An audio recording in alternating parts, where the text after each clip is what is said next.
I actually think that Hashem completely plucked me out of the wilderness and brought me to his people because it doesn't make any sense. Still today, 46 years later, as I look back and think, like, how did that even happen? I was in Portland, Oregon, and I was 16. Who lets a 16-year-old convert? That's nuts. And then I went to Israel and I studied at Michal Bruria and I studied for 2 years there. And I'm so grateful for that time. I did not know what kind of school it was. I just knew they had room for a girl my age, and that my rabbi recommended it. So I went there. And I'm so grateful that I did because I really developed a relationship with texts and learning in a way that I wouldn't have if I had gone anywhere else.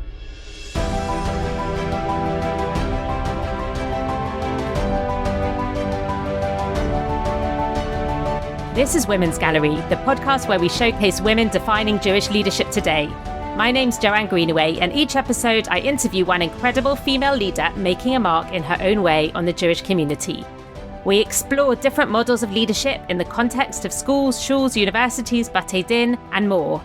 Women's Gallery is an LSJS podcast powered by the Walder Foundation and a generous anonymous supporter. I feel incredibly privileged today to welcome Aliza Bulow to Women's Gallery. Aliza, thank you so much for joining me. I'm really, really excited to talk to you. I want to share a little bit about you to our listeners. Aliza is really an inspiration to me and to hundreds of women around the world. I think that she is very unique in who she is, what she's achieved, in the way that she combines leadership, care, spirituality, faith, supporting so many women around the world who then go on to support others, recognizing that Jewish women are the engine that drives the Jewish people.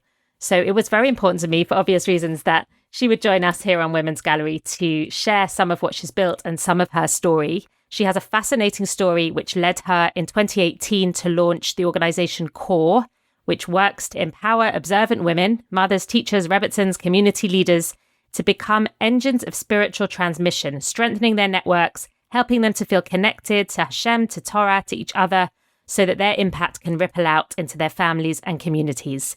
Aliza is a mother of many and a grandmother of even more, and she and her husband Ephraim live in Denver, Colorado, where they will soon celebrate 41 years of marriage. What a milestone. Well done. Yeah, thank you. It's pretty amazing to think about. We're in our fifth decade of marriage. Wow. We're up to 23, which also feels like a lot. I want to talk through understanding the organization that you have created, which is actually a movement really now, not just an organization, and talk about your journey and your thoughts about women's leadership. And I'm going to dive straight in to ask you about CORE, which is now operating in 100 cities across 6 continents, supporting women across many, many different types of communal and spiritual roles. Can you explain a little bit about what it was that drove you to set this up? Was there a gap that you noticed, that you felt that something new was necessary in the Jewish world? Yes. In fact, I worked for another organization for 11 years, supporting rebbetzins across the field in North America. And they were mostly kiruv rebbetzins, although occasionally it was mixed together with congregational rebbetzins as well. And I really saw that they were facing issues, increasing levels of issues of complexity, and they didn't have the training that they needed. And they were trying mightily to do what they needed to do. But I realized I also, as their supporter and helper, didn't have the training I needed to help them.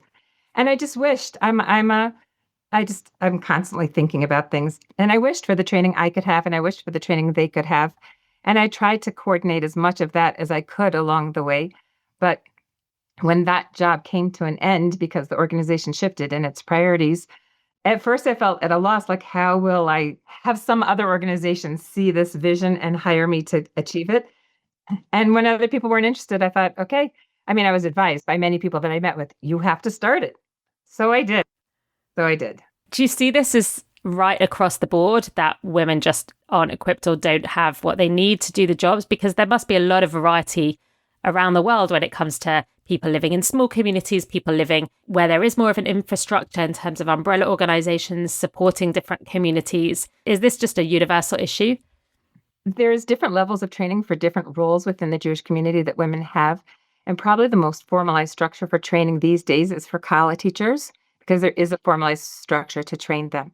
But for many of the other roles that women have, and even that is an informal, formalized structure, every Kala teacher teaches what she thinks is best, and then there's different names among those teachers that one could go to.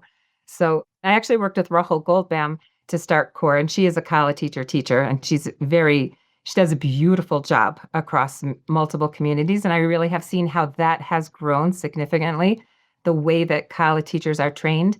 But apart from that, I don't see a significant formal training infrastructure for women in their other roles. Chaver Kadisha is informal training. That's fine. You're taught on the job. Rebbetzins, there's no training for that. Yeah.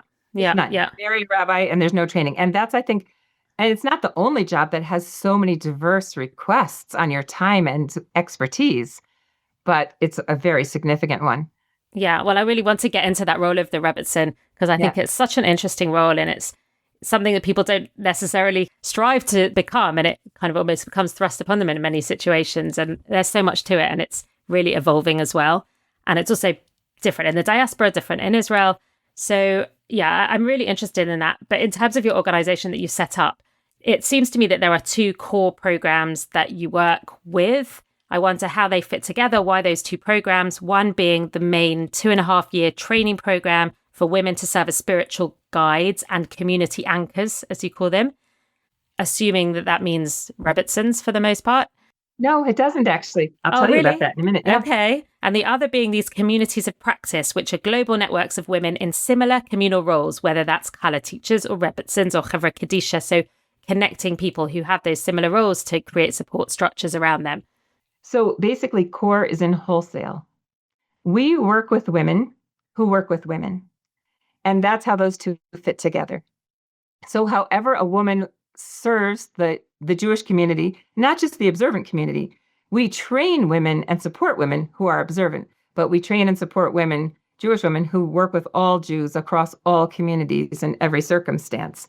So we have a very broad training platform and support platform, but our key core part is that we're in wholesale. And we work with women who deliver retail chizuk, retail strength, retail guidance for Jews in every sector of Jewish life. It reminds me of the work that I've been doing at LSJS, and it's very rewarding in the sense that you know that when you train teachers, that every one of those goes on to impact thousands of people. So there's this multiplier effect. Yes. So that's really what I want to do, is to multiply that effect. So we have a 2.5-year MMC training program, and that stands for Mashpia, Mentor Counselor. And really, I love the word mashpia because the shafa, the flow, or the hashba, the influence that a woman can have in her community is so significant. And that's what I really want to focus on. But there's also the mentorship, which is different. Each one of those words, mentor, mashpia, and counselor, each have a different aspect to them. That's the 2.5-year program. That's the 2.5-year intensive training program. And I would say probably half of the women in that program are congregational rebbetzins. Some are reluctant congregational rebbetzins. You know, their husbands just took a post and they're like, but I'm not going to be the rebbetzin. They're petrified of the name and the role. And we're helping them step into that level of leadership, or what I might call a level of pillarship, to stand as a pillar in their community. So we're pillarship trainers also. And then other women serve in other roles, whether they're the principal of a school or a mechanechet or a guidance counselor, or they're a community spiritual pillar that doesn't have a formal role, but she's turned to. So the key aspect of who we accept into our MMC program is she must be turned to by other women for guidance and support. When you say turn to, so it strikes me that in today's day and age, the issues that she could be turned to for are incredibly and increasingly complex. Yes. And perhaps very different to the issues that you were facing when you set this up back in 2018, maybe because of the rise of social media, the rise of more and more loneliness, all sorts of issues in terms of faith. And I wonder if you could kind of articulate what you see as the key challenges that the rebbetzins or the mechanchot that you work with are dealing with, and what are the key issues that you're training them to deal with others? We hope that we expose them to a lot of positive and troubling issues that face our community. And one of the things we say about our educational strategy is that if their jaw is going to drop, we want it to drop in the classroom and not in front of the person who's turning to them. And so we do try to help them see many difficult situations, from eating disorders to suicidality, to mental health problems, to whatever, all kinds of difficult things, faith conundrums, addictions, etc. And then positive things too. What does a positive marriage look like? Not just abusive, like not just how do you handle, to whom do you turn, or to whom, how do you refer them out? But we really want to give them exposure to a broad spectrum of issues facing our community, the health of our community, and then some clinical counseling strategies, and then building the Kli, building their own selves so that they are a stronger mashpia in the community. They can be a Kli that's stronger to hold what's going on. And being like a vessel to be able to hold other people's emotions. That they should be the appropriate one turned to, not just somebody who snaps to give advice. That would be the mentor, is the advice giver. But we don't want them to start with advice. We want them to start with who they are in the community as somebody who has an influence by her presence, and then have the capacity to be an advice giver, but also to know when not to be able to pull into the counselor space of, how do I ask you questions? How do I use what I know to ask you questions that help you arrive at what you're trying to, what you need, what your solutions are? It's actually very complex. There's a lot of therapeutic skills that they need. Like, to me, that sounds like it very much overlaps with the kind of therapeutic training that one would need. But perhaps also there's a Torah, hashkafa, Torah kind of input that is intrinsic. It's very different. And I've finally been able to distill it into a 3-point strategy that we use, because we have supervision in the groups. We have a class every week, discussion group every week, and then small group supervision every week for 2.5 years, in addition to a project and a community initiative that they have to do twice during the course of the program. But really the 3-step in supervision, we'd say what you're trying to do as an MMC is help a person access their ratzon, exercise their bechira, and feel hope. I want to translate terms for those who need. So their ratzon is their will in the world, like what they're striving for. What is their actual desire? Their bechira, their choice. What choices are before them, and to feel hopeful. So if we are helping with that, so we don't just give advice, we help them see, what do you want? What do you really want? And why do you want that? And what do you really want? So really to help them access what it is that they're hoping for. And then to help them see what their choices are to be able to affect that. And then to feel hopeful that, they do have choices that they can move forward, even when they're difficult choices. It's a very complex process for somebody to be able to use without having training as a therapist or a psychologist. So really you're trying to do that within its context. Yes, but we do give a lot of therapeutic training. It's 2.5 years. So it is like a master's degree in spiritual counseling. That's really what we're doing. Yeah, that makes a lot of sense to me when you put it like that. Yeah. I was also thinking, when you mentioned this supervision that's built into it, I had the experience myself of, as you know, working in the London Bet Din for many years and dealing with very complex cases of get refusal, which very often involved abuse.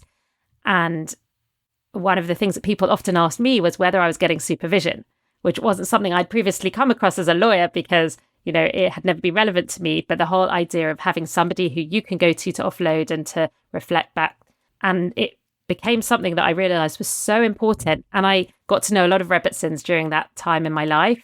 I was learning with a lot of rebbetzins, and I got to realize how much burden and how much strain they were under, dealing with issues 24/7 that people would put on their shoulders to carry, sometimes in the middle of the night, often, like you say, without any training. I hope many of them now access your training.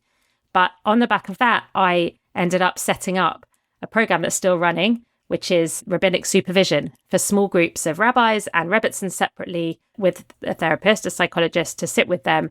And they each share different stories, different cases that they're currently dealing with. I never ended up having supervision myself, but I realized the importance of exactly what you're doing. And I think that we in the community should be more aware of it, both the need to make sure our rabbis and rebbetzins are receiving this kind of support. But maybe you can tell me, maybe there's something that all of us within our communities can be doing better in order to make sure that we don't end up in that situation of burnout for the people who are supposed to be entrusting with leading us. So you're asking specifically about the leaders in the positions of it's the way that we relate to our leaders, what we dump on them. So I don't know if the community can be different, because the community has so many needs, and they, especially when they're in deep need, they don't really think about the burden that they're placing on the other person. But I am trying to work at the core of the issue, which is why it's called core, really the strength of our communities. And that is to help the women also create support structure. That's part of what core does too. Like, not only are we educating individual women, But in the MMC program, that cohort of 44 women from 8 different countries right now who are learning together intensely, they are meant to understand that they each can support each other, and that different ones have different levels of expertise in different areas, and they don't have to be it all, but they know who has the rest, and they know who they can call upon. And we really do work on creating a sense of support so that you don't feel alone in this. So, and loneliness, as you mentioned, is a huge problem these days. I mean, not just in the regular community, but certainly in the leadership community as well. So that's part of why we have the communities of practice, because they're both communities and field building initiatives, areas of practice, both. So let's say our community of practice for trauma healers that we have, right? So we want them to be a community, and we do work on creating sessions. We facilitate the gathering of women who serve in a certain area, let's say also FFCs from female CEOs of Jewish not-for-profits, right? Oh, So I could have joined that. women, yeah. Yeah. It's a community of women who also grow their field together. So we gather the women together, and there's WhatsApp conversations, Zoom conversations. We're starting with conferences, in-person conferences, small meetups, and then larger conferences. So there will be a real sense of community, but also to see it as a field. Yeah. How can we move the field forward through having these conversations inside this community? Yeah, no, I think there's such a need for what you're doing. Myself, I've seen informally, we establish our own little networks, but they're so useful. And if that's being done like you're doing at scale in an organized way, so much better. Yeah, we have 15 communities of practice right now, networking close to 3,000 women. So it really is something else to see what's going on in those communities and how they grow and how they're growing each other.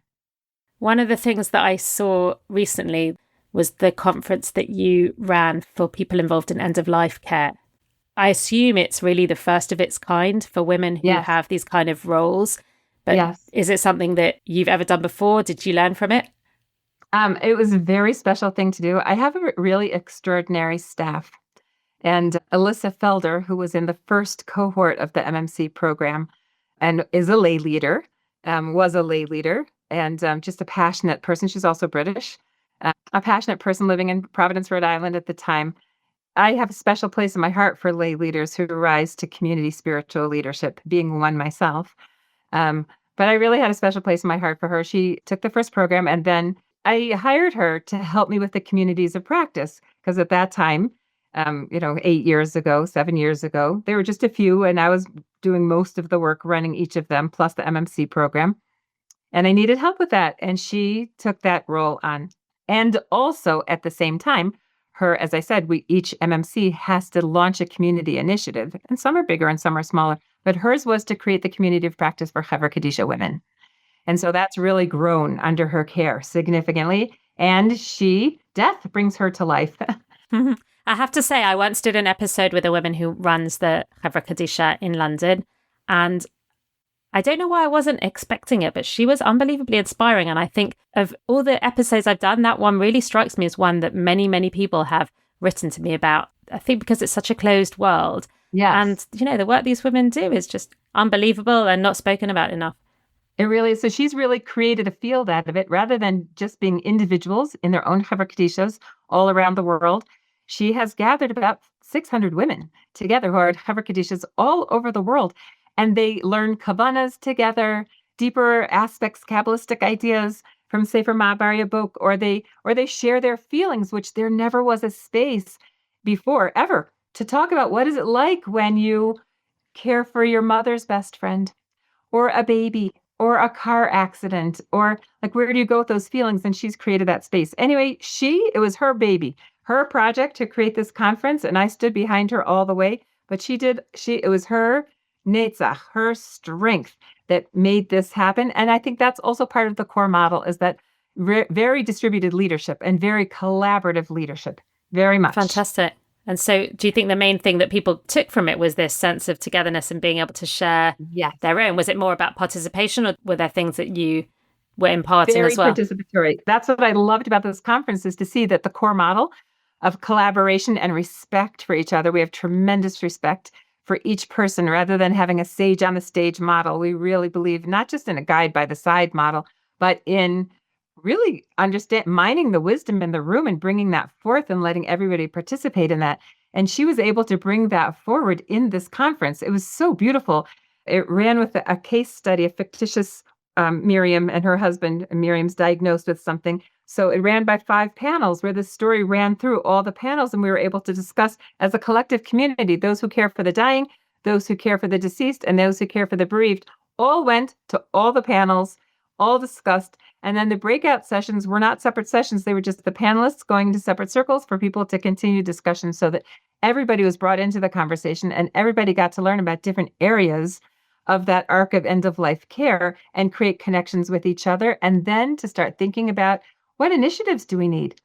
You know what we need? We need to talk to teachers who have a mourning child in their classroom about how they can be sensitive in this area, the grief counselors say, right? Or about somebody who's dying. Like, how do we bring this conversation together? How do we practice the self-care that's necessary to maintain our practice in the field? How can we be connected to others who aren't so nervous when we're talking about death?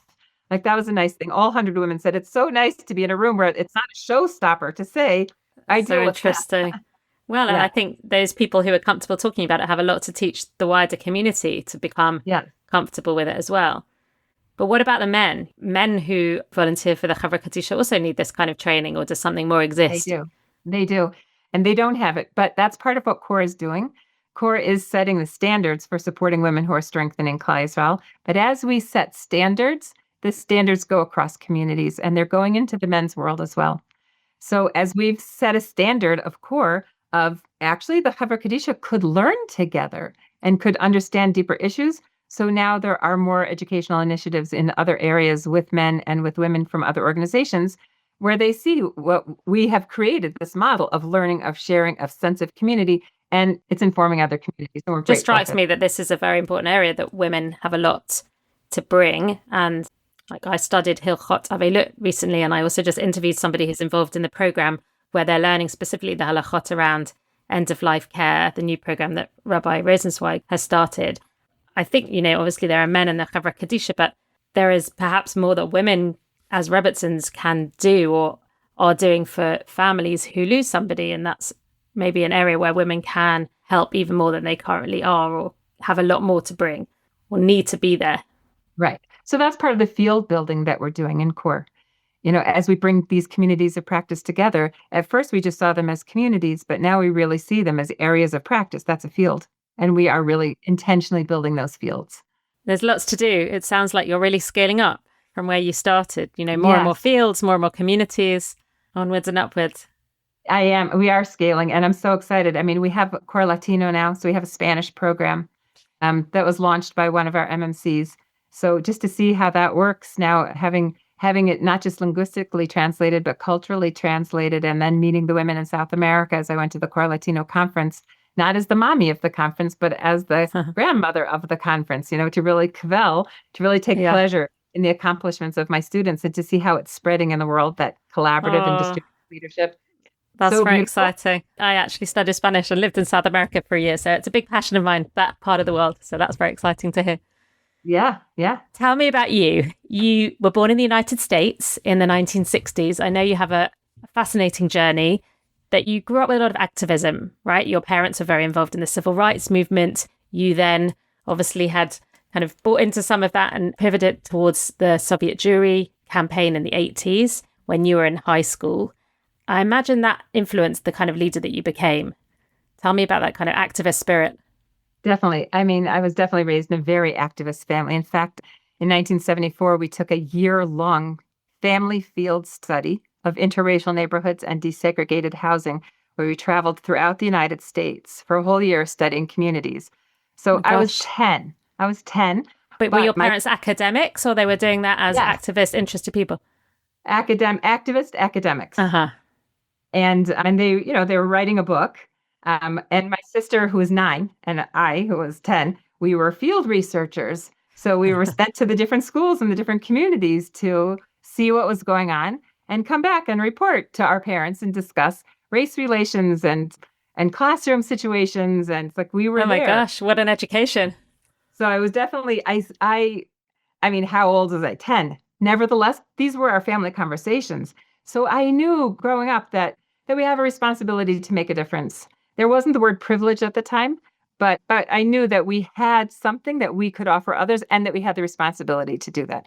So the sense of responsibility for improving our communities was very, very strong in my upbringing. And as I moved more into the Jewish world and saw the plight of Soviet Jews, it was the late 70s, actually, were my first 2 years in high school, because I went to Israel in 1980. So it was 78 and 9 that I was active in that.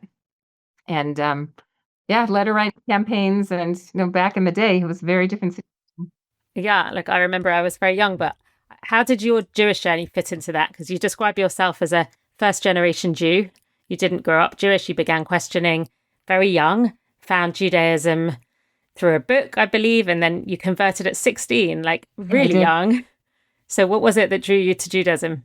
Right, really young, and so, which means if I converted at 16, it means I became interested earlier, because you can't convert on your first interest, right? So really, I didn't even know you could convert at 16 as an independent person.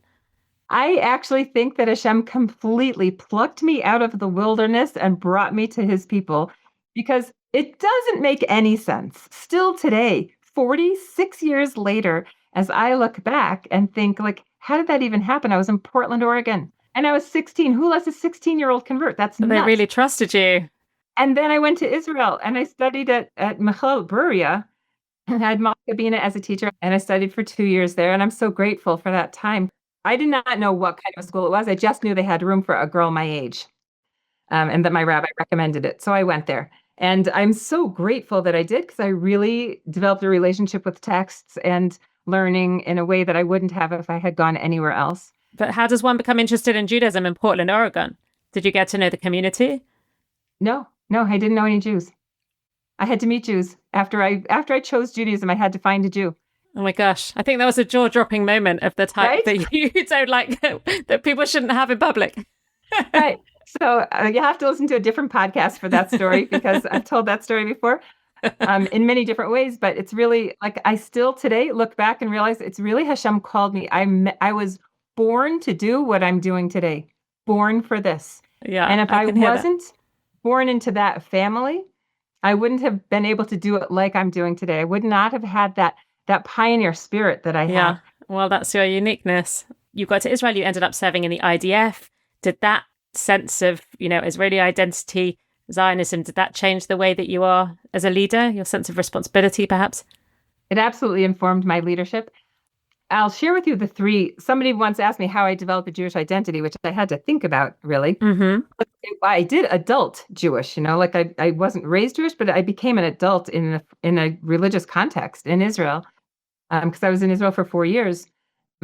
But now looking back, I know that our name, our name, it says what's sham, what's there, what's inside you. So as I thought about the names of the Jews, we have 3 important names. There's a fourth, but 3 important names that we all know is Ivri, Hebrew, Yehudi, Jew, and Yisrael, Israelite, right? So those names all mean something different. So Ivri is the one who's apart. It means other sider, and that's the other side. We're all on the other side of it, and we stand alone and apart from others. And then Yehudi is what we stand for. That we're thankful that Hashem runs the world. And we admit, Yehudi means to be thankful and also to admit that Hashem runs the world, and we're thankful that he does.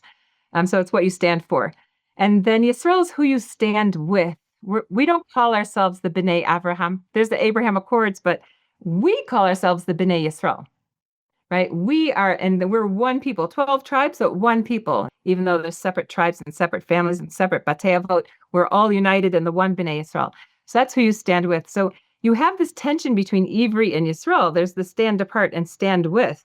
And it can be united in what you stand for or divided by what you stand for. We're very complicated people. Sure. But I was able to gain insight into all of that, I think, in Israel, and really feel that sense of Yisrael, because I think the strong driving force for most converts would first be that Ivri capacity. I could stand apart. Yeah. I could be alone. I can break away from. Right, that requires a lot of strength, actually.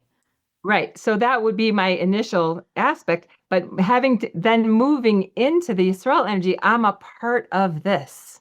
But was it not important for you to stay in that space? Or now you've kind of experienced it, then you feel it and it stays with you? Oh, no, I would go back to Israel in a heartbeat, but I have a beautiful husband who I love so much, who I married as he finished law school in America. And at that time, there wasn't remote working, and America has a very different legal system than Israel does. And there would be a whole stage and it would have set us back years and years. So we thought, okay, well, in 5 years, in 10 years, and then no, we'll see what happens. We're on the Mashiach I plan think now. many people have a similar story in that sense. Yeah, yeah. So talking of your husband, and you've spoken about this very openly, about being in a marriage where your spouse loses faith. And to me, you are a real inspiring model of navigating an issue like that, which is incredibly complex and still maintaining love for one another. What struck me is that it's actually very brave to be so open about one's personal life in that way. So I wondered if you could explain, like, why was it that you decided to share that? And if it was, something that you felt others would benefit from, how other people have responded to hearing that story. Yeah, I really appreciate the question. Rabbi Beshevkin asked me to share. And I shared privately with people who needed to know, but I actually hid it from most people because in many cases, I experienced or worried, even if it wasn't an experience, I worried that it would take away from my credibility, take away from my capacity to work in the community, to have a husband who's no longer observant or not fully observant. And I always struggled with it. Even when we first got married, he would joke that we were modern Orthodox, that he was modern and I was Orthodox, but he was Shomer Shabbos at the time. And then he really struggled. We had a lot of losses, and it's easy for me to tell the story in the context of losses between losing a son and then two grandchildren. Gosh. Really a grandchild first and then a son. My husband lost 3 generations in 1 year. His father died, then his granddaughter died, and then his son died in the context of 12 months, which did not take him off the Amunah path until 3 years later. A grandson died after a year of suffering, and he was just like, okay, that's it. So why did I share it? And so first of all, I was able to pull on my Ivri capacity to really maintain myself in the context of, and my fidelity to Hashem and my relationship and my spiritual growth in the context of all that. And I also, as somebody who strives to emulate Hashem, because we do have a mitzvah, b'halachta b'drachav, to be like Hashem. Hashem is so patient with us and so loving, and he wants us so much to be in a relationship with him. Why couldn't I be like that with my husband? I could. And I had a beautiful relationship with my husband. It was just so deeply sad to me that he lost his connection with Hashem, which is a life raft. It keeps you buoyed in the troubled, turbulent times. And that was hard. I will say that I think, the tide has probably turned a little bit. It was 10 years that he didn't go to shul, and he just started. We just moved my shul, a basement shtibel, just moved to a building that they purchased, and they're a real shul now. And as they looked around at their new space, and they said, oh my gosh, okay, it's a beautiful new space, but we still don't have a Ner Tamid, and we're waiting for the Aron Kodesh. Oh, you know what else we don't have? We don't have a candy man. We need a candy man. He's got a job. He's now the candy man in that shul, so he goes every week, and it's like, it's after we call it the sweetie man in the UK, but just a translation. The sweetie man. So he is, and it's just so nice to be able to walk to and from shul with him now. And even though other parts of our lives still are different in levels of observance, but the reason why I shared it is because a lot of women have turned to me that their husbands are no longer observant or leaving observance, and they felt like they need to divorce. And some do, and many don't. So I actually did start a group, which I left now. I gave it over to the women in the group, called 8 Days a Week, for women whose husbands are no longer observant, but they want to keep their marriages intact, and they need support with that. And I called it 8 Days a Week after the Beatles song, because that's how much I love you. 8 days a week is how much I really care. But also, you need that 8th day. That's lamala min hateva. 8 is the supernatural realm, because you need that extra help. So I no longer run a group, but if anybody is hearing this and wants to be part of it, I'll point you in the right direction of who to contact to join that group of Thank women. You for sharing. Look, it is incredibly brave, and what you've been through is, unbelievable to hear. And, everyone has their journeys, and no one could judge until they're in another person's space. But it sounds to me like your sharing facilitates other people to be supported. It really has. It's really made a big I've been stopped in the street. My husband actually and I were both stopped in an airport once together of somebody who heard the podcast and said, "Wait, are you Aliza Bulow? Your podcast was amazing. That interview was Yeah, amazing. It's been it so was supportive." amazing. I heard it too. It So, was. so people really, I think it's really helped a lot of marriages, even marriages where they're on the same level. I think it's helped share a vision of what respect and care for another could be. Right. And it's not so binary. You're right. I Right. would imagine in most marriages, there are differences and people go through differences throughout their lives, and that needs navigating and needs skill.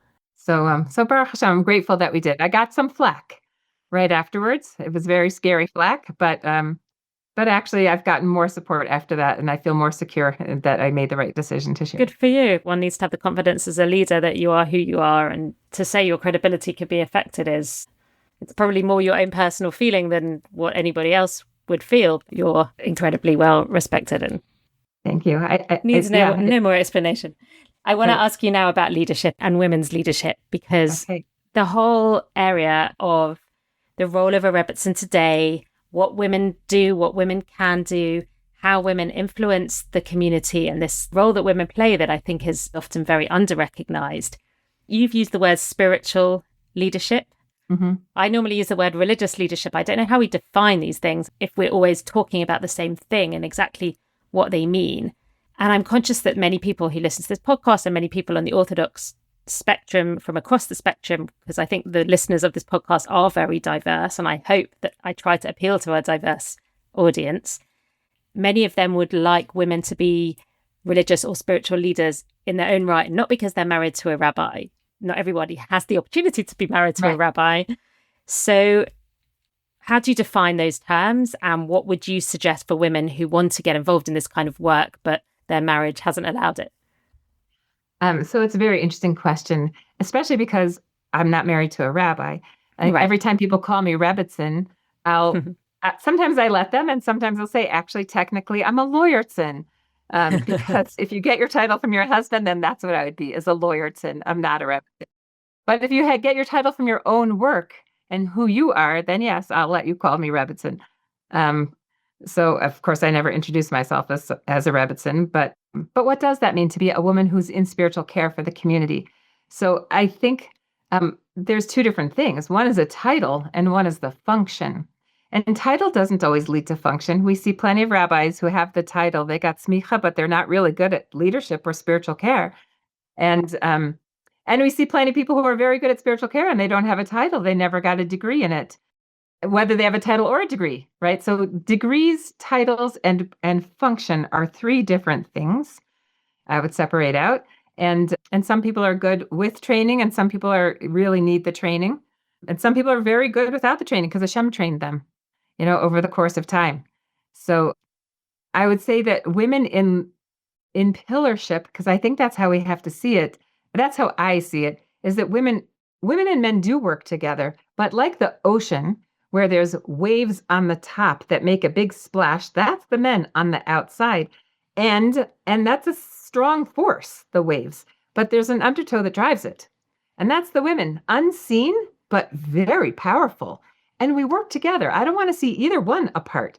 Men need women and women need men, and we need both types of leadership and both types of pillarship, and both exercised in the context of our community. And I would hate to take away from women's leadership by masculinizing it. I feel like we under-respect the feminine energy by respecting women who exercise masculine energy for exercising masculine energy, rather than respecting the feminine energy that they have to offer.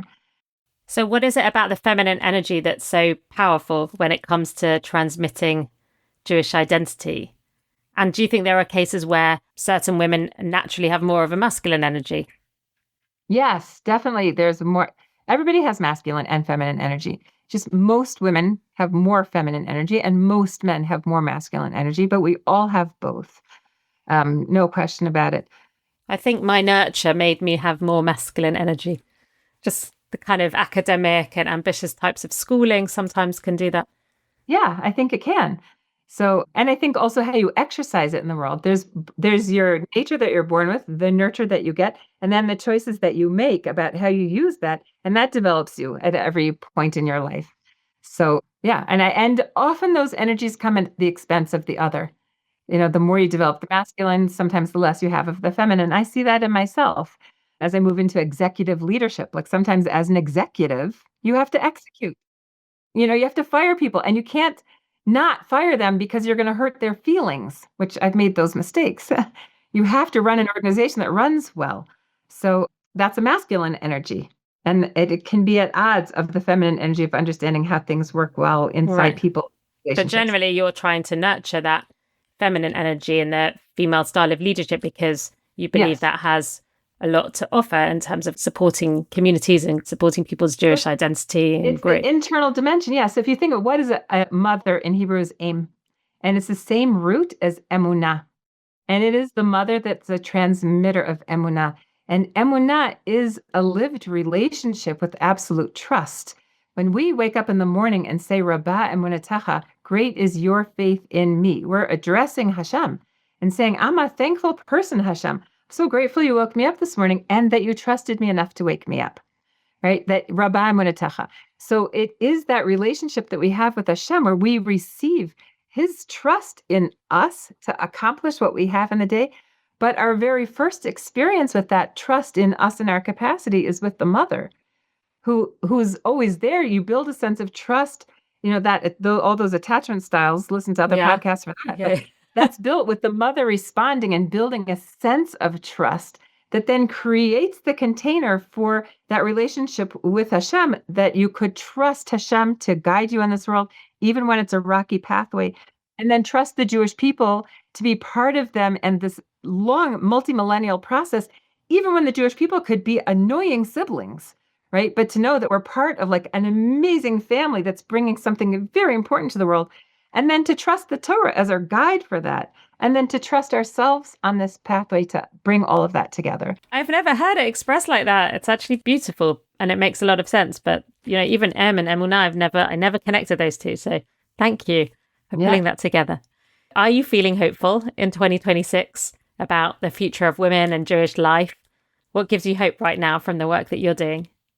I always like to get people to think ahead, a bit of horizon scanning. Yes. I am feeling very hopeful. I think a lot of people are not. I happen to be extremely optimistic. Do you know the difference, by the way, between a Jewish optimist and a Jewish pessimist? Go on. So the Jewish pessimist says things can't get worse than this. And the Jewish optimist says, they can. Love it.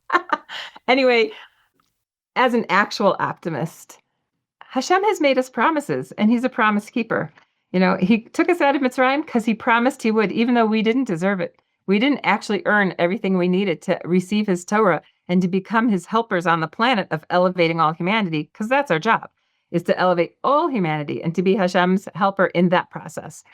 So, but we didn't do everything. We part of why Passover is called Passover is because Hashem passed over the prerequisites for our redemption. And I know that he's going to do it again. He'll pass over. Like we're still struggling to do all that we're supposed to do in the world. And yet Hashem promised where the Am HaNetzach will never disappear. He didn't promise we'll have an easy path, but he promised that V'nivarchu b'cha kol mishpachot ha'adama. Through you, blessing will come to all the families of the earth. I read that pasuk every day because I want to remember what my job is. And also, and now that the first part of the pasuk, the first part of that verse is, I'll bless those who bless you. I'll curse those who curse you. And through you, blessing will come to all the families of the earth. And as I read that now, I really feel like the anti-Semitism of today is the non-Jews sorting themselves. They're sorting themselves into who's the blesser and who's the curser. And Hashem's in charge of what to do with them. He'll bless those who bless us and curse those who curse us. And I hope that day comes soon. I also say the verse from Ashrei, Shemer Hashem et kol ohavav et kol harashim yashmid. I say it a lot. Please protect those who love you and destroy all the wicked ones. Because we need that extra today, that Hashem should protect the Jewish people, and all those who place their trust in Hashem should be, and all those who Hashem loves, because there's some Jews who don't love Hashem yet, but he still loves them. So I even switch up the grammar, Shomer Hashem et kol ohavav. And so I say it twice, so with a different grammar. But anyway, I have a lot of hope. I have a lot of hope that it's our job to light up the world. And as we plod along on this rocky path that Hashem is guiding us on, we're for sure going to do it. And it's an exciting process to be a part of. Wow, you're doing a beautiful, beautiful job. And I've heard you also say that your mission is lech lecha, like go to yourself, be a bracha and be a blessing. And that's what you wish for other people, but it's also what you're doing, enabling people to be a blessing for others and giving them the tools that they need to be able to do that. And I think it's really like a unique mission that you have. Nobody was doing it in the way that you're doing it. And I wish you really only bracha and hatzlacha and doing this work, because it's really holy work. And you are the right person for the job. So thank you for everything that you're doing. And thank you for being with me on Women's Gallery. Thank you. I so appreciate it. It's so nice to spend this time with you. Thank you all for listening. You can find many more Jewish learning opportunities for all levels with me and other educators at lsjs.ac.uk. And if you've enjoyed this podcast and this episode, please take a minute to rate it and please share it with someone you think would enjoy it too. Thank you so much.